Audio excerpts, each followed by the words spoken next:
You're listening to Brigade Radio 1.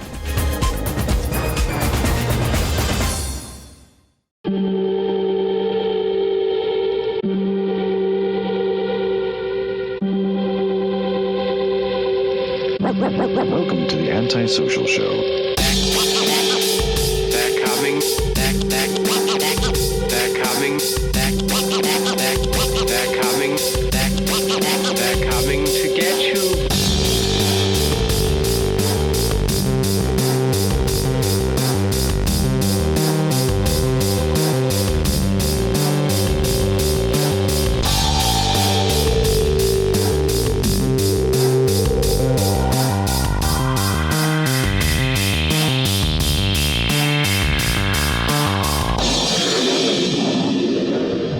Here's your hosts, Block and Tyson. Hello, everybody, and welcome to another episode of Antisocial Show, the only show that still believes that the only Batman is Batman 66, Adam West. I am Hunter Block, and he is... Tyson Sainer. Hello, Tyson. Speaking of Batman, I see you've got your Batman shirt on. Yes, I do. You're Batman, and there's no sparkles on it. Thank you. That's the Burtonverse logo. The black on yellow, or the yellow and black, yellow and circle. Yeah, that's the classic. Michael Keaton. Yes. Who I don't know. I was hearing rumblings that he might have been coming back into the Batman universe somehow. Like, I've heard that there might be a new Burtonverse Batman. Even though I know technically the Schumacher ones are also in the Burtonverse, I think. Now, see, that would be great in the Burtonverse if he was doing Batman Beyond, because you know that he would do some kind of like twisted version of it. Well, it'd be age appropriate, which is awesome, you know. Yes, I mean, no use to stick him with whoever that Twilight Saga twat is. Taylor Lautner? No. He played Edward Cullen on Twilight. Yeah. No, I mean, I don't know. What was he in? What did he play Batman in something? Oh, it's rumored that he's gonna play Batman. Robert Pattinson. Yes. Interesting. Yes. The buzz is there's like if you follow like any DC pages on Facebook, they're making fun of it all across the board. You know, I'd be okay with that. And there's a very small percent of people that are actually saying, like, give it a chance. Yeah, I mean, I always hear it's been. Okay, so I'm sure I've said this before, but it was controversial somewhat. I have to say somewhat because there's going to be lots of people out there. I realize when I say things, when I recount things in history, sometimes there's going to be plenty of people who be like, "I didn't experience it that way." It's like, it's fine, you didn't, you didn't experience, your experience is not my experience, but I'm saying I was noticing, as a person who follows entertainment news, there seemed to be a bunch of controversy with the casting of Michael Keaton as Batman. There's a lot of, there was a controversy. People were like, he's too funny, or, he doesn't have the right jaw shape, various things like this. These were things that were, I think, printed. I don't know if it was on Entertainment Tonight or one of those programs. I don't remember where, I read it. I know it was probably a newspaper or a publication of some sort that had to do with the news of it. It might have been Fangoria. Might have been, because there was makeup involved in Batman, that movie, the Joker makeup. That was a prosthesis to make him this big. Also, too, don't forget, right? See, I can just do this. That is funny. Wait till I get a load of me. Anyway, yes. They also said he was the shortest Batman too, being at 5'11". So really, but taller than me. Yep. But if you think, taller than me too. But if you think about it, that particular Batman movie really wasn't about Michael Keaton's Batman at all. It was about Jack Nicholson's The Joker. Sure. Yeah, I mean, it was It was supposed to be Batman's movie, but unfortunately, due to the fact that Jack Nicholson played it so fucking well, sorry Tyson, he basically just stole it. Yeah. Because there's no mention of I mean, other than Batman's parents getting whacked or whatever, there's no mention of how he was trained. There's no mention of like how he disappeared for all them years and then finally came back. There was really no focus on Bruce Wayne. It was just Batman, but there was really no. It was just.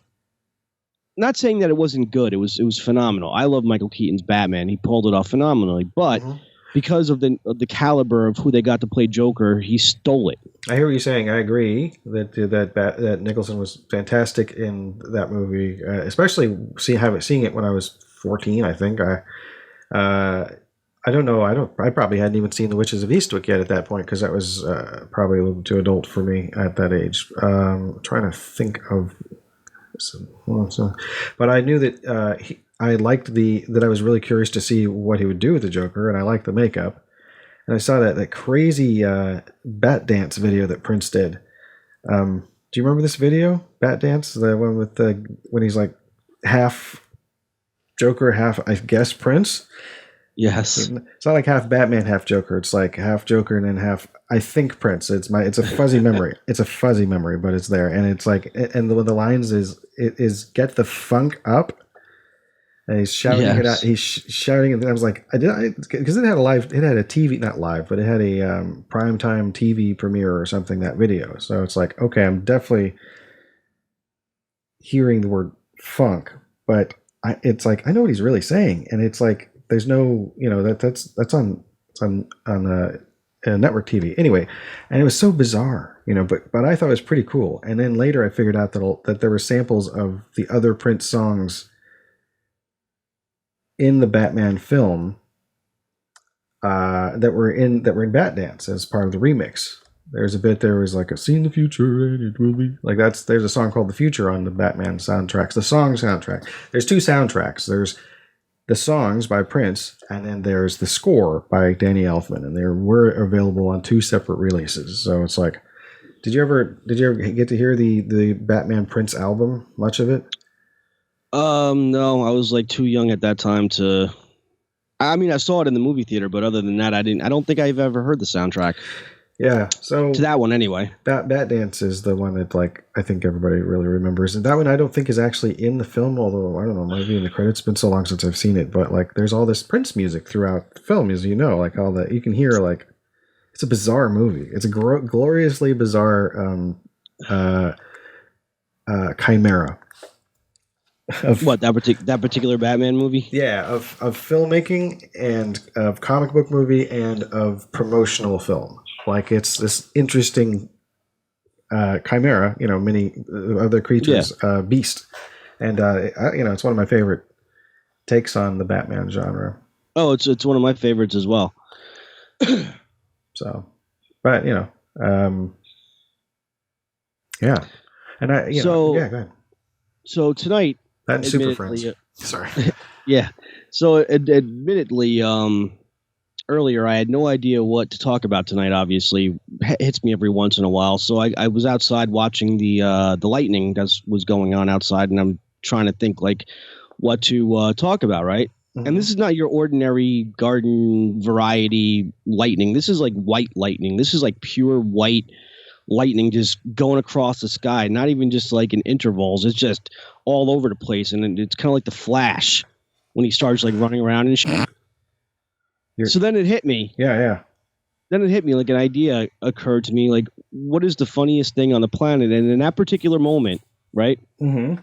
It was the Chunk confession. Oh, from the Goonies. Yes. The whole thing. God, I remember really enjoying that spiel when I saw it as a kid, and I'm sure I rewound it and watched it more than, at least once more.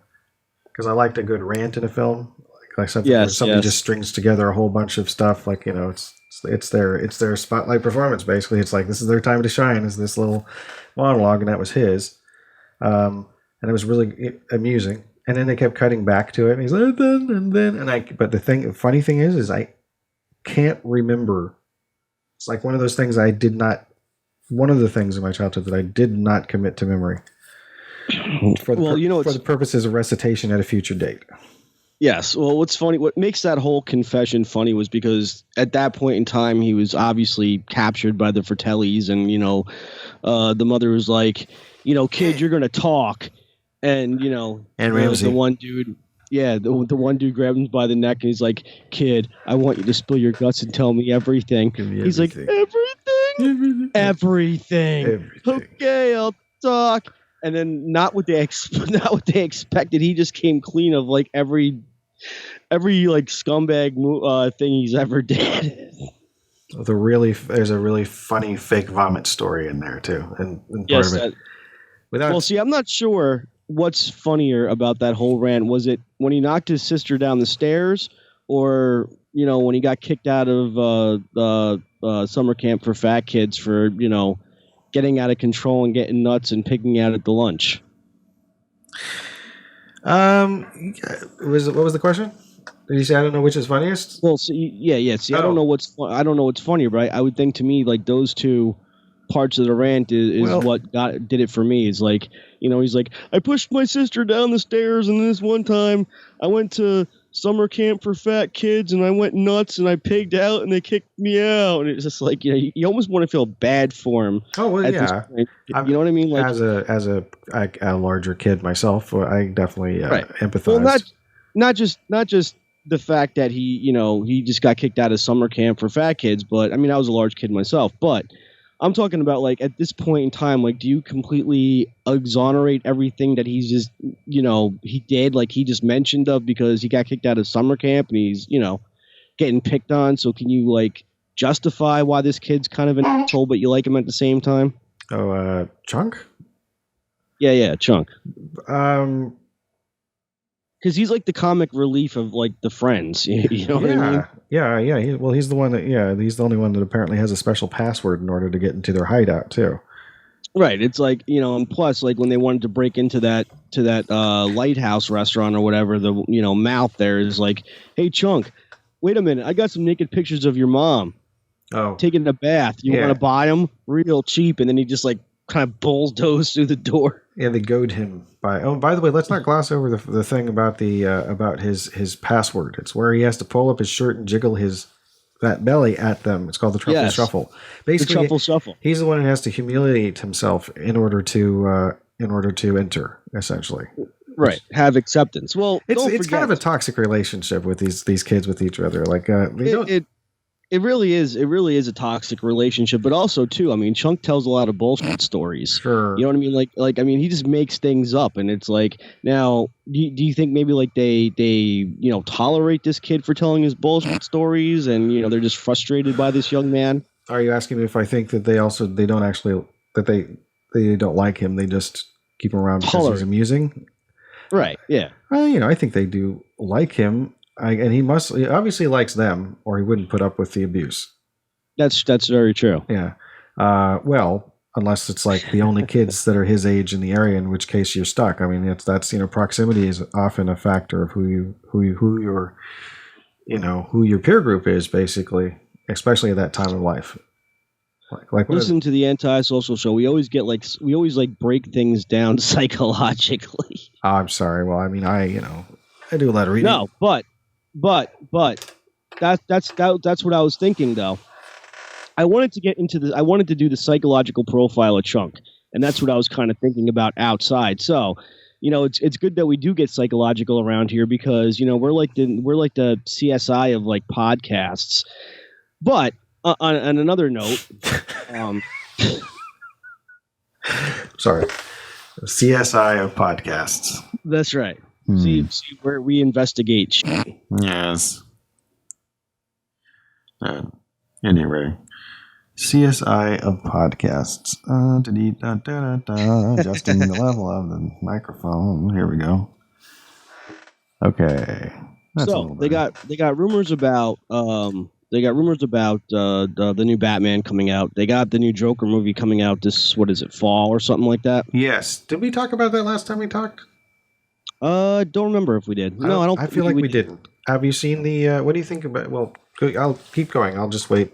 I don't want to cut you off with a question. So, what's funny about this is that now, of course, Marvel came out with X-Men Endgames, and of course, what is it, Dark Phoenix, whatever it is. I know I'm bastardizing with these movies. Yeah, it's Avengers Endgame. Oh, Avengers Endgames, yes, right. And it is Dark Phoenix. It doesn't have X-Men in the title. It's one of the few of the X-Men films that don't actually have X-Men in the title. Yeah, but with the Dark Phoenix, it happened to Jean Grey, right? Yeah, it has the X at the end, so they're doing DARKPH. How do you spell Phoenix? PH. I was going to say phonics. Okay, Dark Phonics. Dark Phonics. Well, I mean, everyone knows I'm more of a DC fan than Marvel fan, anyway. So NIX, and then the X is with the circle around it. Yeah, so you're more DC than Marvel. That's correct. Yeah. I'm whatever. Just make a good film and I'll see it. And also make a bad film because Here's the thing, though. Now, of course, Marvel does got Avengers Endgame coming out, or it already did come out, and of course, it's got Dark Phoenix that's already out. I feel like DC has to come back with something strong now, and if they're going to come out with like a solo Batman movie, you have to make sure that you have the right person to do this and a right storyline too. You know what I mean? Sure. And I would do something like really twisted, like with the Scarecrow or some shit, or the Joker or both. Something like really dark. So, Robert Pattinson. Yes. So now I know him. I was going to say I know him mostly as Cedric Diggory from the one Harry Potter movie he was in. Yes, he was in the Harry Potter movie. Unless they brought him back for a cameo later. I don't know. I don't remember. But it's been a while since I've seen it. But he was in that. He was in the one. But I know that that's not how. I mean, I haven't seen any of his other films, except I have actually seen all 5 of the Twilight movies. I have seen those movies. And in fact, I should say I know him from those because I have actually seen those films, and there's more of those than there is of the one. But the first thing I saw him in was Harry Potter. Goblet of Fire, yeah. So I think of him, when I think of him, I think mostly of Cedric Diggory. That's, I guess, how much I retained of those vampire movies. Well, I mean, I watched those. I watched all of them myself, and it just. Yeah. I mean, it just no. I liked I thought the third one and the fifth one were probably the best of them. Well, I mean, when it comes to people playing or betraying, I'm messing up the word now. Portraying Batman, right? Sure. Obviously, you want to pick the right person for the job. I know this sounds weird to non-Batman fans, but who you pick to play Batman is key, almost key, to what storyline you're going to put him in. Like, for example, what almost didn't do it for me with Christopher Bale is the fact that he did American Psycho prior to doing Dark Knight. I can't get the.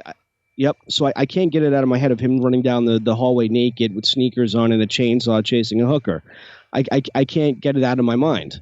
Now, did he play a very good Bruce Wayne? Yes. Batman, not so much. But now with this guy, all I'm going to be thinking about is Twilight, him sparkling and stuff like that. I'm just not going to get it out of my mind. You know what? It's a good point. Yeah, you don't want to think of a sparkling Batman. Sometimes I question your commitment to Sparkle Batman. It's just for example. Yeah. Yes, just for example with Ben Affleck. Now, people said, "Oh, he can't play Batman." Yes, he can because he didn't. With the guy who played Twilight, he was committed to those movies. He took those movies and just he was that for so long that Ben Affleck didn't do something that was really too significant. I guess I don't know. I mean, unless have you ever seen Empire of the Sun? No. Okay, check out Empire of the Sun sometime, and then imagine that what you're watching is young Bruce Wayne. Basically, from young Christian Bale's Bruce Wayne. The main character in it is played by Christian Bale when he's I don't know, I'm thinking he's between 12 and 15 years old. He's a very, very young actor at this point. And it's a Steven Spielberg movie, and it's set during, I think, World War II. And the kid kind of goes through some stuff through the course of this movie. And so when I think of Bruce Wayne basically before he becomes a man, essentially. I can picture I can picture that kid having gone through stuff to insert it into that young period of like hard growing up and figuring stuff out, and basically having gone through it, a bit of stuff, so that by the time I see adult Christian Bale as adult Bruce Wayne, that helps me. That kind of helps put in the it's like putting the frog DNA in the dinosaur chain. It kind of keeps it, it makes the that dinosaur work. Well, unfortunately, with Robert Pattinson, whatever his name is, I think it's Pattinson. Pattinson, yeah. Well, I mean, if I like get rid of all the Twilight Zone movies, if I cut those things out of my mind, Twilight. Then the only thing Twilight, right? He said the only thing Zone. That's like, oh, whatever. Well, I mean, that's something specific. Right. All right. Twilight. So I got you. It was just funny. So if I cut away Twilight, and the only thing I have to think about is him in that maze, with Harry Potter, and he's about to die. Oh, yeah. And here comes Lord Voldemort. Kill the spare. Harry Potter. Oh, God. That was horrible. I mean, it was a great movie. That was a really, really horrible moment in the movie. All right, here we go. It's a really good film, though. Most of them are good. Books are better, from what I've been told. Yeah, I mean, yes. I mean, they tell more of a story, certainly. There's a lot more stuff in them. We've talked about this before. I'm almost positive we've talked about this. Oh, absolutely. We talked about Harry Potter plenty of times. But I would like to tell the audience that before we started, Tyson was actually figuring out equations because he's trying to time travel. Something like that. Yes. So are you trying to go back in time, or are you going into the future to change something, perhaps? Oh, well, I'm trying to work out actually a thing about the Roman calendar. So, but you had something about steak. Did you want to talk about, or we can? Oh yes. So steak. I made the best steak the other night, right? Yeah. On these cast iron grill type things that you put on your stove, and what I did was I took 3 of them and I just lathered them down in butter on both sides, salt, pepper, oregano, parsley. A couple of Italian seasonings, herbs, or whatever, and of course adobo and butter. Yeah, I already said butter. Anyway, I put these on the thing and they came out perfect. So if you do it like that, even like a person that doesn't really necessarily care about steak will care about steak. Sounds good. I like red meat every now and then. Heck yeah, my dad can cook red meat really well. Dad's a great cook. These were London broils, so they were. Good old beef. Le bouffe. So what about this Roman calendar stuff? Oh, well, okay.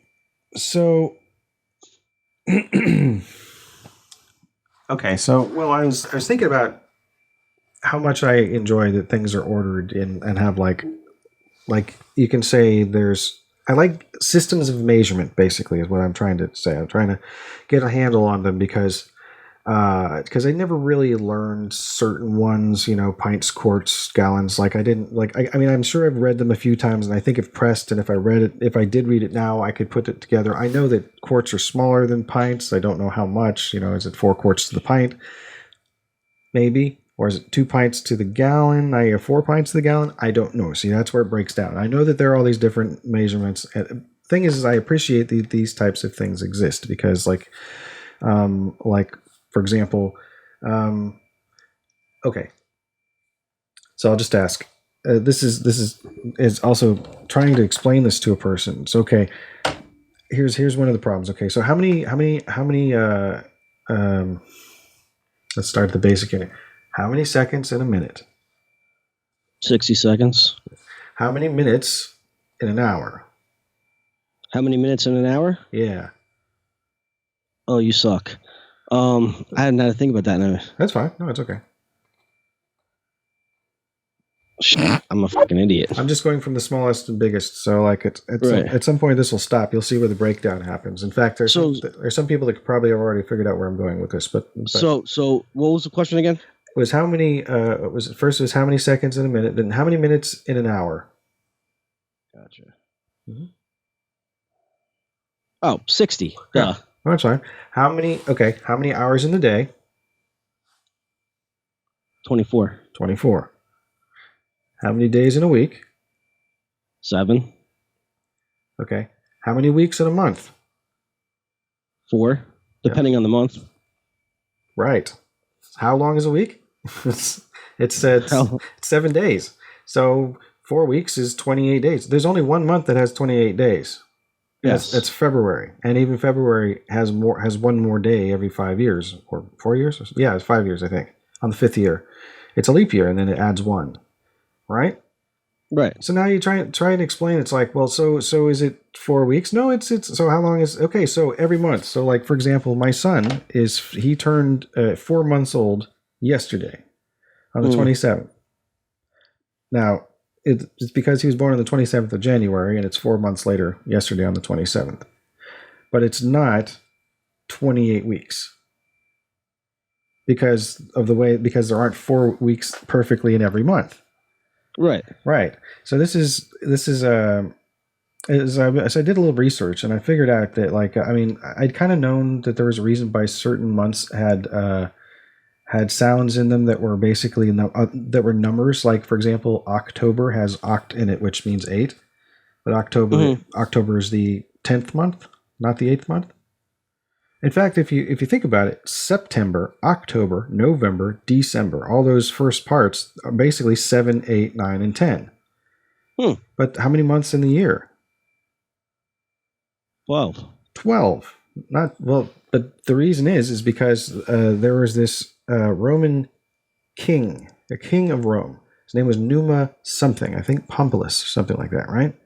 Right. And so the month August actually was originally called Sexilus, like the root word of 6. So it would go 6, 7, 8, 9, 10. So because August used to be the 6th month. There used to only be 10 months in the calendar, and the year started with March. So this guy added 2 months to the year, January and February, or February. Or February, however, people say it different ways. So that's a whole other thing, right? Right. So that's at least why we have 12 months, and some of them are now named, after what they don't represent anymore. Like, December is no longer the 10th month. It is, whatever.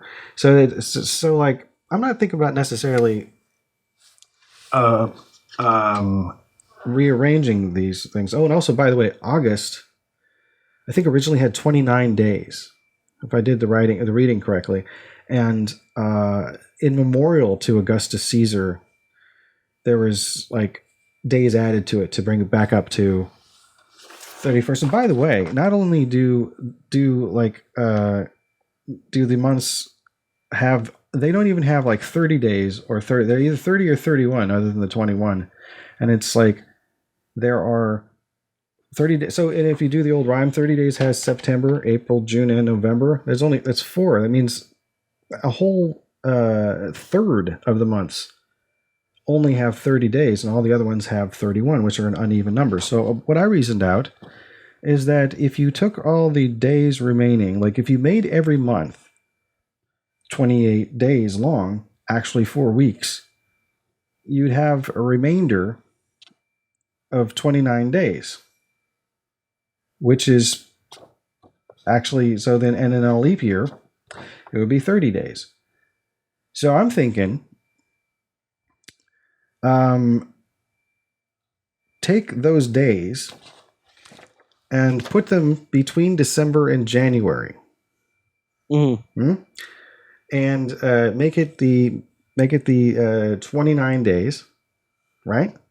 And right. So that means that basically, because January is always crappy for the market. It's a bad time of year. It's it's slow for travel. Things there's a lot of.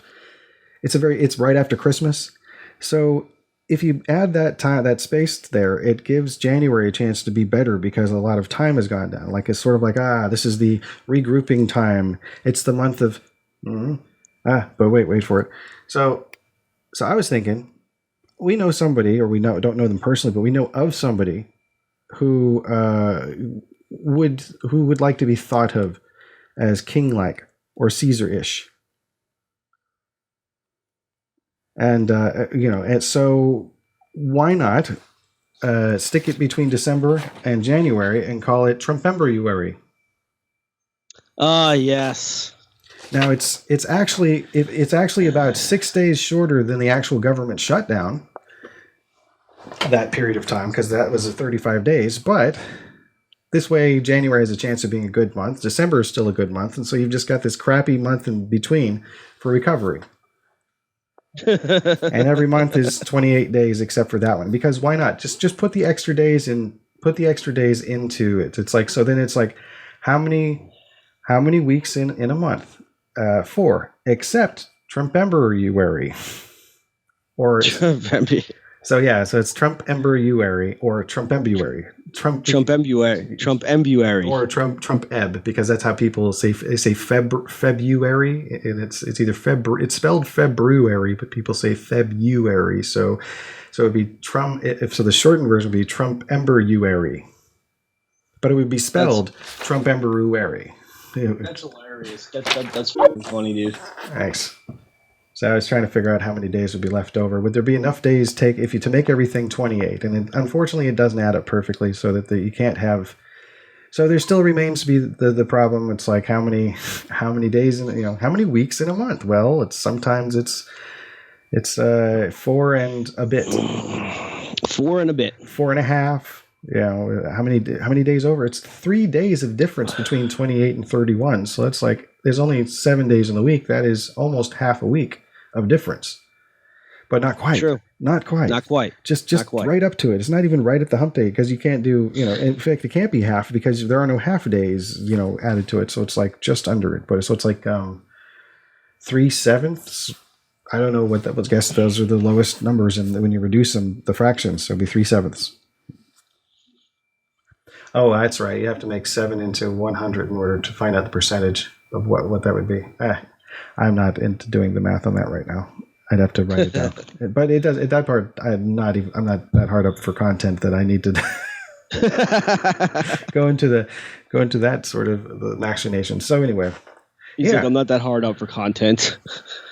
So yeah. Well, if you think about it, we never really think about what we're going to talk about on the show anyway. So it's it's true. And I actually have been thinking about that month thing for a while. Are you? Because I was just trying to figure out it would screw everything up. Of course, also every now and then you could leave leap year in there, because we're so used to it, or we could phase it out and basically. But if you phase it out, then it means people are either their birthdays get shifted to either the 28th or the 1st of March, the 20th of February, the 1st of March. So. It's like, because then there's never a February 29th again. So that's true. So they can't have a birthday anymore, theoretically. Or at least that sucks. They can't have a calendar birthday, They phase out of time, out of existence. So you keep leap day. So that means that so occasionally there will be, 30 days in the year. Because with leap year, it actually ends up being 30 extra days every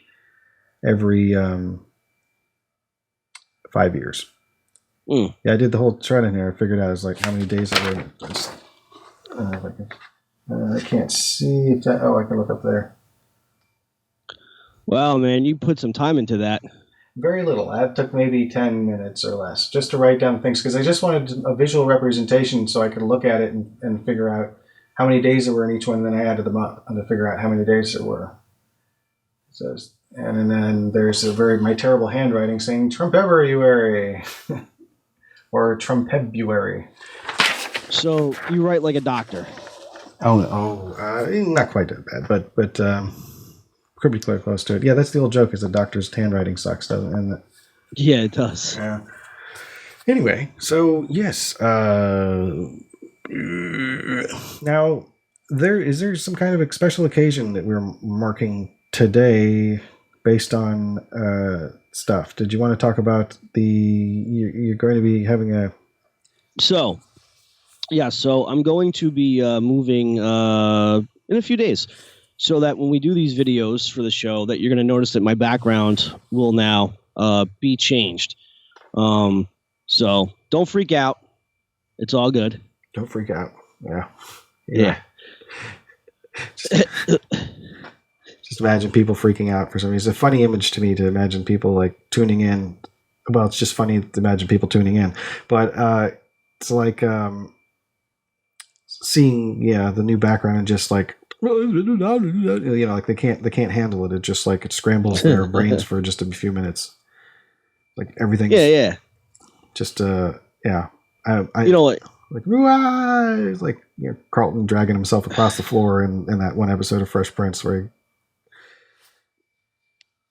does the never mind.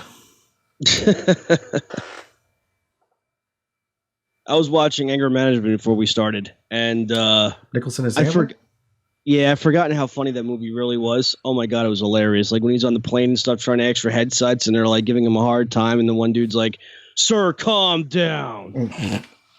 Air Marshal. Yeah, it's been a while since I've seen that movie. I did like it. I remember liking it. I remember laughing.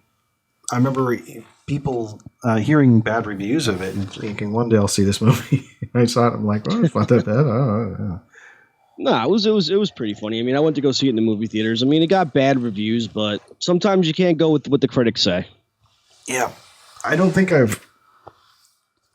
certainly haven't seen all of the Adam Sandler films. Neither have I.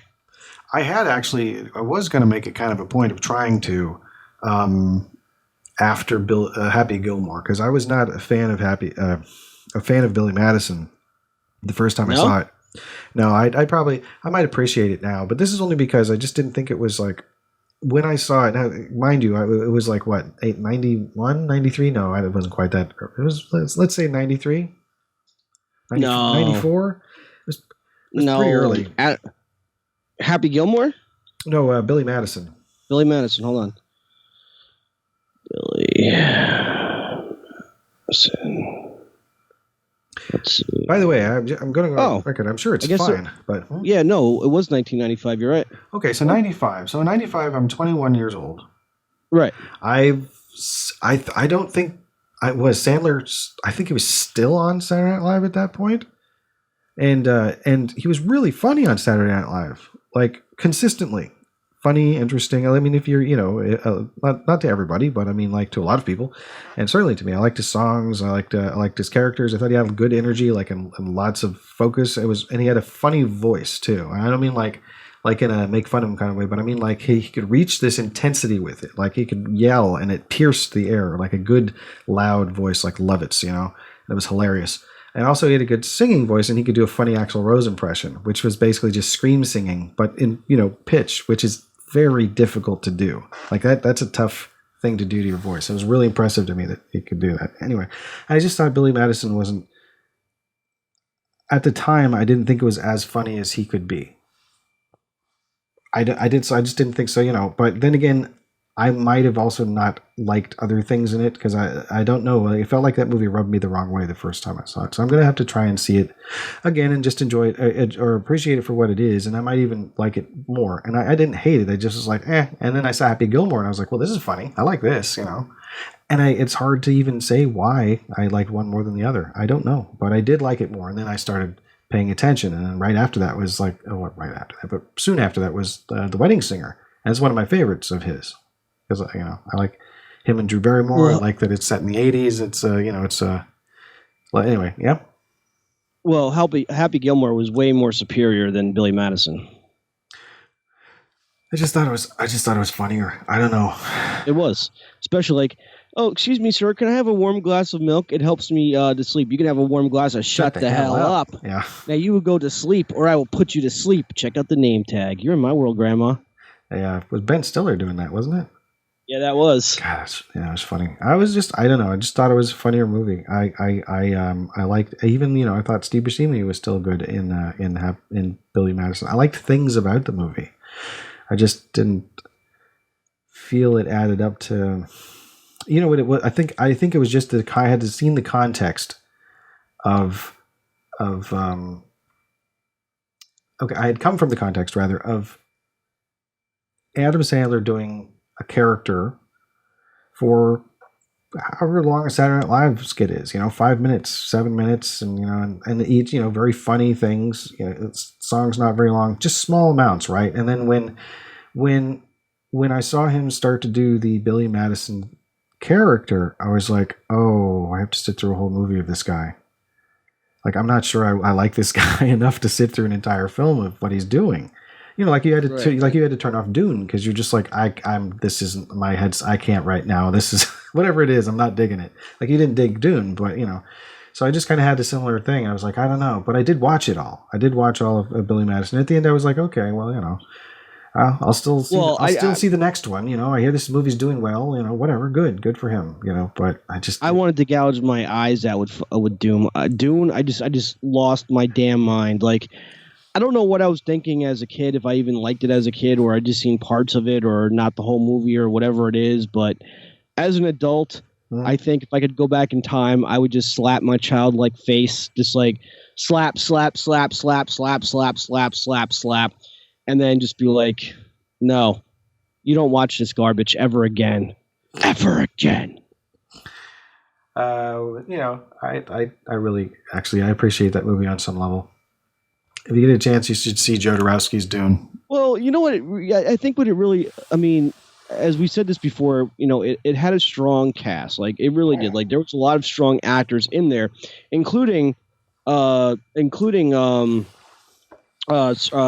Stewart. Yes. Yes. But here's the thing that just kind of pissed me off is like when, they kill the Duke, whatever, the Duke's son disappears because they, the one Duke took over the other Duke's, shit or whatever. And like all of the Duke's men were like running out of the fortress and they're like, he has the dog. Yeah. Like they're supposed to be fighting, going to war with the guns and stuff. And he's got the dog. It was the Baron that came after him. The Baron, right. Harkonnen. Right. But he's got the dog. And I think that's what kind of throws it off. And like, Oh, the fact that Gurney was holding the dog, was saving the dog with them. Well, I don't know. It's supposed to be like they're supposed to go into battle and like kick, all the enemies, asses, but they're just like they're worried about the dog. I guess okay. I'm not an animal hater for anyone out there listening. I love dogs, but just for the content of the movie, it just didn't fit well. I think maybe I don't know. If I like often people, I'm not saying this was David Lynch's choice because I do not know his mind and I have not heard any behind the scenes stuff. But I would guess if, the way that people seem to visually tell stories, is that having Gurney Halleck with the dog is supposed to speak to his character, I think, as far as what type of heart he has, essentially. That'd be the only reason that I could imagine it, because I don't even remember a dog in the movie. And I like dogs, but I don't remember like that is like I don't know how many dogs that aren't like featured in the title of movies about dogs. That I don't know how many supporting actor dogs that I remember. I have a feeling there are probably whole movies that I don't remember the dog in the film unless I really think about it. Now that I think about it, because like I don't watch a lot of animal movies anymore. Although I'll probably watch them again. Like I'm sure I'll see The Incredible Journey, the Disney classic at some point again. Maybe. Let's go Old Yeller. Oh, it was sad. Did you ever see Old Yeller? Yes. Yeah, that's a bummer. But now, come on, tell the truth. Speaking of movies, how many movies did you commit yourself to watch, and by the end or through the middle of it, it just totally pissed you off? Like it insulted you in some way? Only one that I could think of. I think I've talked about this movie before, and it's called Intersection with Sharon. Intersection. Yeah, it was Sharon Stone, Richard Gere, and Julia Ormond, I think. But it's definitely Sharon Stone and Richard Gere, and it was a remake of a French movie. I saw it in a double feature with a movie called Blink, I believe. Blink was a supernatural thriller with Madeleine Stowe and Aidan Quinn, and some other people, and who I can't remember at the moment. So I saw it. Actually, we saw Blink first, and then this next movie was this movie Intersection. And for some reason, I couldn't get into it at all. The melodrama was too much. I wasn't in the right headspace for it. And the more I watched it, the more I was like, oh, I wish this movie would be over. But I don't walk out of movies, so it was. I'm sure it's a better movie than I remember. Okay, I'm not 100% sure, but I feel like I was probably not in the right headspace to watch it. And I wasn't high or anything. I don't think I was. I think I was distracted. I mean, this movie came out when I was like 19 or something. You know. He's like, I wasn't high or anything. No, barely. Like, barely. Just, you know, because that definitely creates a headspace for things. You know, it's like you get into a mindset or a headspace where you're just like, whatever. I'm not into whatever's happening there. You know. Or other people would say the right frame of mind, I guess. You know, there's that. And I just got to be getting kind of like the mental mood to enjoy something. And sometimes it's just like, you know. Right. Yeah. Hey, you made me lose my shit with that one, dude, because you're like, I wasn't high or anything. Well, I just wanted to be clear. It wasn't like I wasn't like so stoned that I couldn't enjoy this film or something like that. You know, it wasn't like that where I was just like, man, I'm too high for this movie. It doesn't make any sense. I didn't think it was, you know, I've never sound like that, by the way. I don't go from what you're hearing now to, hey, what's going on? Okay, man. Wow. All right. So, come on, tell the truth. That's how your younger self sounded in your 20s, right? Yes and no. I don't. Yeah, I can imagine my younger self. Like, hey, dude. No, I sounded pretty much like this, like all the time, except probably mumbled a lot more. So I was like, so maybe. That's funny. I don't know. That is funny. You're like, I wasn't high or anything. No, it's just like, yeah, it wasn't. I just really didn't enjoy that movie. Just, oh man. I feel like, you know, watching it again just to see if it, you know, because it could be better this time. Maybe I could appreciate it more, because to me it was just like, it was adult people having just terrible lives and you know, rich people like just being miserable and treating each other poorly and it was like really dramatic and you know the acting was fine, you know, there were good, like I said, there are good things in it.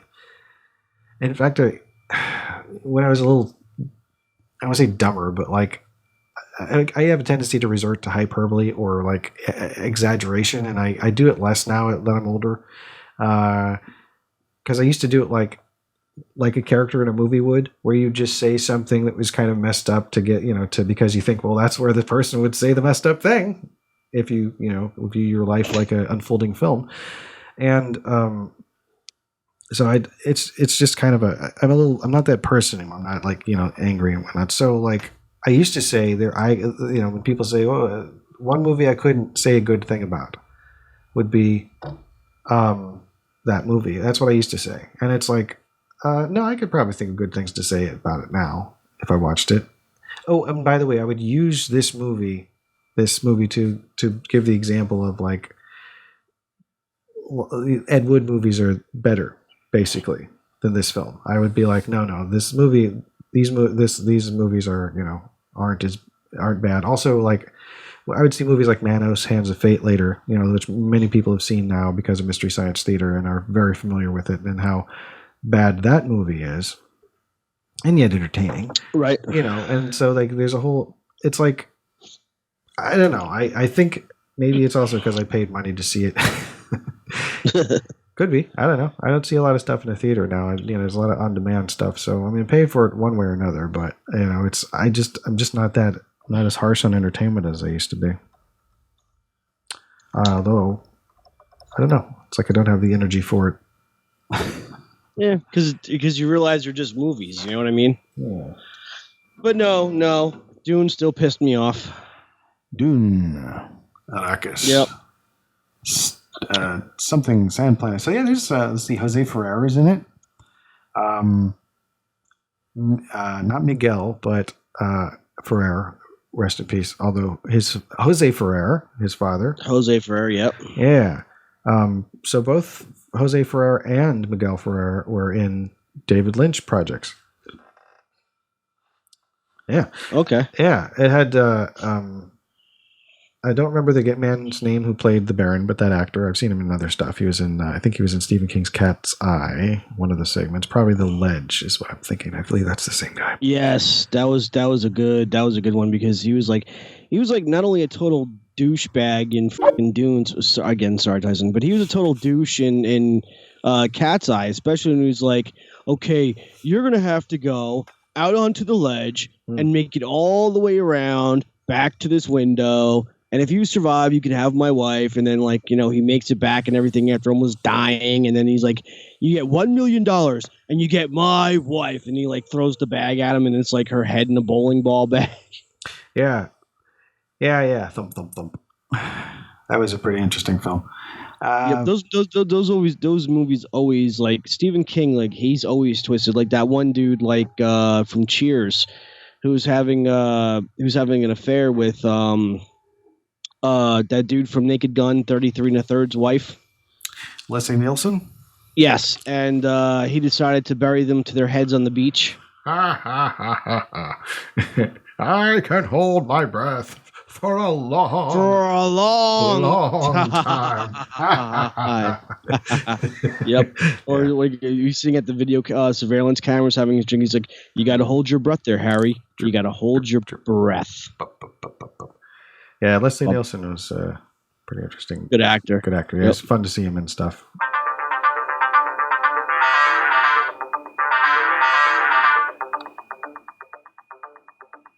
You there, bro?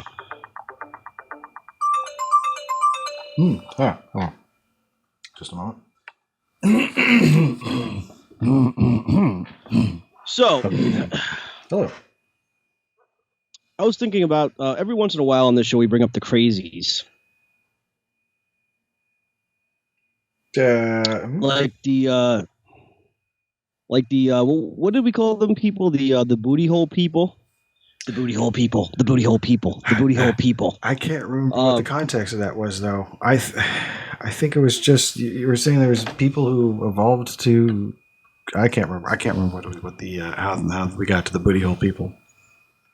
I can remember it was a thing, but I don't remember. Yes. Well, because we were talking about the crazy people, and we were talking about time travelers. But I'm convinced, like, all the crazy people come out of Florida. Oh. I don't know why that's a thing, but like I feel like that's a thing. Oh, that's funny. Well, I mean, there is a joke or a meme where it's like if there's a some kind of weird story in the news about something messed up happening, it's usually like a Florida man ... is the joke. You know, that's like so like. People will meme a Florida man thing. In fact, but I haven't really looked up the meme. I've just heard people tell of it. So they might have been lying, but I'm pretty sure they weren't. Right. But come on, even you have to agree, like all the crazy people come out of Florida. Well, I don't know why. I don't know if that's true. Like, I don't know any people from Florida that I'm aware of. I only know of like a couple of people from Florida that I know are from Florida. Bert Kreischer. Party animal, sir. Craziness there. Why not? Sure. Ned of the Try Guys. Mm-hmm. He seems like a party guy. Mm-hmm. I mean, party guy. Didn't people go to like jail for obscenity? No, there was some like there was like Two Live Crew was they were attempting to something with them in Florida. I don't remember. It was a long time ago. I remember the joke. Yeah. Florida is kind of hardcore and in certain aspects, but I don't know. I've never been there. You know, I've only. Well, I mean, it's not just people in Florida, but the crazies are out there. I just seen a video of a dude standing on a porch, and underneath that porch is filled with barbed wire, and he's like, "This is for all you gigolos and gigolettes," and he like takes off his shirt and he's like, F this shit. And he like does like a somersault, a flip into the barbed wire. Jeez. And when he came out of it though, he was like screaming like a banshee. I imagine. I mean, with a bunch of little holes.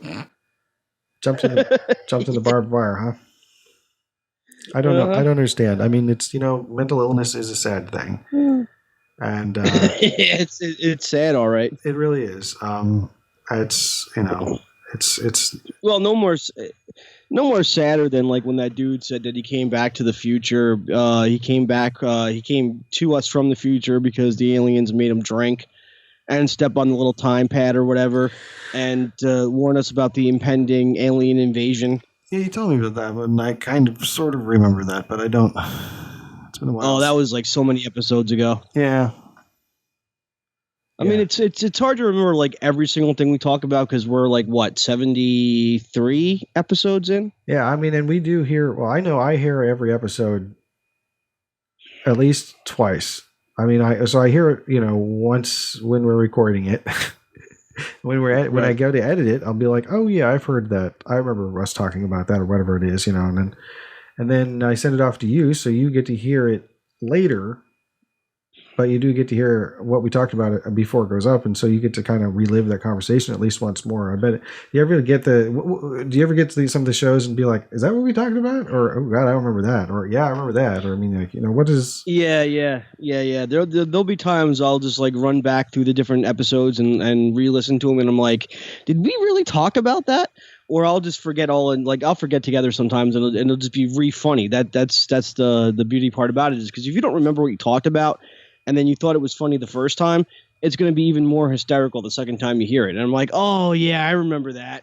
Like with you, for example, with the lint collection. That was hysterical. Oh, the lint collection, yeah. Yeah. Yeah. It's I added a new piece to my collection actually. I think. Yeah. Yeah. Yeah, there's a nice one. Yeah, you're like the neighborhood lint dealer. I mean, look how big that thing is. That's not even the bigger ones, but it's like it's already the size of a, like if you had this for lunch as a burrito, that would be pretty good. You'd come back from lunch being like, I think I'm the right amount of food full. I'm not too stuffed. Right. I feel like I ate something, but I'm not too hungry. And it's got a funny, spiral sort of like lint butthole. No, it's like a what are those things? Cinnamon roll. Right. Curled up, so it's like a lint cinnamon roll on the thing on both sides. Let's see. You're still like the neighborhood lint dealer. Ball of lint. And so right there, it's like that is hilarious. That just looks like a round ball of lint. And then I turn it this way, and it's like, what the heck is this? Just kind of going across the street. That is hilarious. Or of course our Halloween episode when we talked about the cops coming to your house because you're going to put on a certain type of display show, and the cops want you to calm down and take it easy. A display show, like a fireworks display? What are you talking about? I'm trying to remember. I understand. Oh, I know what it was. I think it was. I think it was you wearing a Friday the 13th Jason mask with like a white bra on over like a black background with the lights, and you're just kind of like dancing. Oh, wow. That's an odd image. Well, actually, I got the idea from one of the Roseanne Halloween episodes. That's a different one. But that's funny, though. This is even a bigger... This is like they all end up about this size. Some of them get smaller. Like this one's not quite as big as that one. And by the way, these two are not the one. Neither one of these is the one I showed you before. So these are 2 and 3 at least. Yeah. That is funny though. Is it?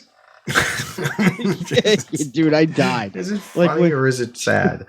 Well, no, it's funny because like it's funny because it's like it's something like you wouldn't expect. Like for example, when they were like, well, there's an episode of iCarly, or was an episode of iCarly on Nickelodeon, and they were talking about how the convenience store guy might be selling bootlegged or pirated videos, and they were trying to get to the bottom of it, help the police or whatever, so they go attempt to buy these videos, and it turns out they weren't bootlegged pirated videos, they were videos about pirates. Like it was like him and his buddies like doing like pirate movies. Oh, that's funny. Yeah, like so it's something like you wouldn't expect. That's what makes it hilarious. Like you're like, you're like, oh, I have something really cool to show you, and I'm like, okay, I wonder what it is, and like you're coming out with like this lint roll collection. It was just hilarious. I don't know that I framed it by saying I wanted something to show you that was cool. I don't feel like that's like, now. Of course, it's going to be a while before I hear that episode when I edit it, but I mean that's not my recollection. Right. So, but I think I was just looking over, around the room and going, what can I clean up? What can I move to somewhere else? And what's going on? Because I have yarn. I have actual craft yarn stuff just, to the side. But that's for making hats. So, but I mean, like, right. like what's the lint for? It's like, it just accumulates so fast. There's so much of it. It seems like, that it feels like it should be used for something. Yeah, how do you get it into like that? How do you get it into that perfect roll? Like, do you have to like wait for like a couple weeks and just like kind of like, or do you have to like gently roll it off the thing, the trap?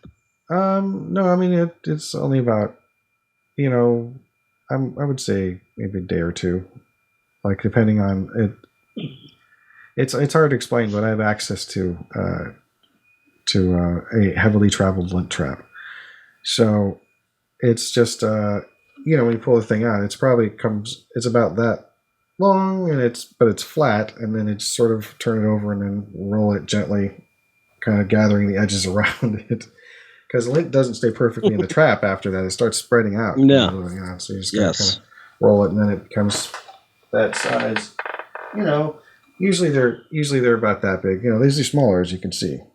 So like, this was also flatter. So it looks big there, but that's because it's flat. And then this one is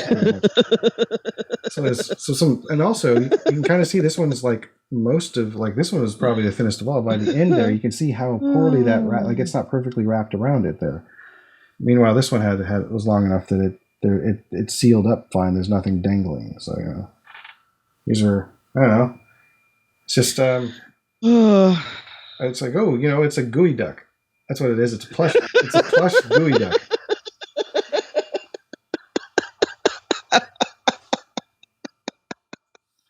Sell them as that and make a fortune. I pissed my pants. I'm sorry. That's hilarious. Thanks. Dude, that was because now I have like this like image, like, okay, so as I explained to you before, right? Like he's like, I explained this to you already, Tyson. No, so I explained to you about my training is that there's certain objects, paintings, whatever it is that you're looking at, right? Mm-hmm. And by looking at a simple, let's say, American Gothic painting, what American Gothic, the man, the woman, the barn, the pitchfork, and all that. Mm-hmm. Grant Wood. The idea is to look at it and then build like a profile of like what it is you're looking at. And of course, not everyone's perception of this painting is going to be the same. So when I look at you in the I look at you as like the neighborhood, like, I don't know, lint dealer, and I hope you heard some of that. I heard up to, I see as a neighborhood, because you're kind of freezing out. Yeah, up to the neighborhood lint dealer, and then after that, I didn't hear what you said. After neighborhood lint dealer, so like I heard most of that. Yeah. No, I said that just looking at you in the lint roll collection is kind of like you're the neighborhood lint dealer. Oh yeah, like okay. Yeah. Got some great lint, kids. Yeah, kids. Yeah. I don't know. So yeah, your connection was getting a little wonky too. Wonky 2000. Ready to assist you. Anyway. So yeah, it is a little bit wonky. So it becomes pretty complicated to I imagine to change the calendar. I guess is kind of the short version too. It's not likely to happen. Like we were using but theoretically you can change the calendar because time, days, months, years, it's all a construct. Like it's created. So yeah, you actually can change and add another month.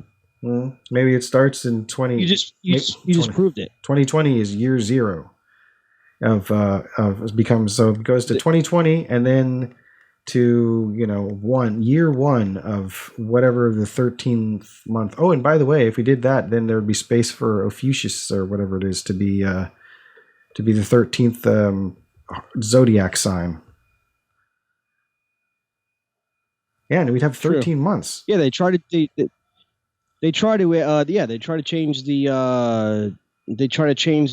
zodiac. They try to say that people weren't what they were. There's something different now, and Yeah, because of Ophiuchus, I think it was. Yeah, I heard of that like a lot. Yeah. Like I'd heard. As of now, I had heard that a long time ago. But when I heard it, I was like in my early 20s, and I was like, "What?" Because I got pretty into astrology for a while there. I'm embarrassed to say, but it's it's interesting when it's like there's this whole system about stuff, and then you kind of like now there's like an extra entity, and it's like, well, that throws everything else off, doesn't it? So it's almost as if it's all BS. Yeah. Well, I mean, essentially it is BS because again, it's time's a construct. Like time doesn't exist in space. Sure. Well, doesn't it? So, yeah, it doesn't exist in space. Oh well, yes, you're right. The concept, I guess. It's time requires like the way we understand time. It requires, I guess, revolutions around the Earth or the sun, or I don't know. Yeah, it's a good point because it's like. Yeah, it's like certain positions of the sun and certain day. Well, more or less, I guess, with the sun, because the Aztecs used to judge time by the position of the sun. So I mean, it's space does time does not exist in space. I see. Technically, the future doesn't exist yet either. You can't change the past. The present is. I mean, time can be malleable, and of course, different variations, but.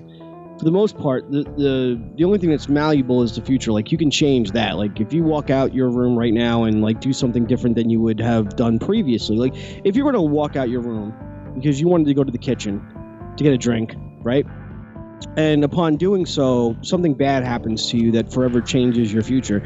But instead, you walk out the room and decide, well, I got to take a piss more. So I'm going to go to the bathroom instead.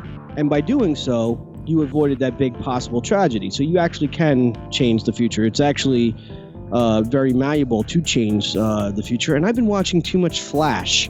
Holy shit. The butterfly effect. Oh my God. Season 6 of The Flash is phenomenal. Oh, yeah? Okay. I'll look forward to see that someday. Well, that's about all the time we have for Antisocial Show. I'm Tyson Sainer. I'm Hunter Block. Be decent to each other. Absolutely. Peace. Have a good time, folks.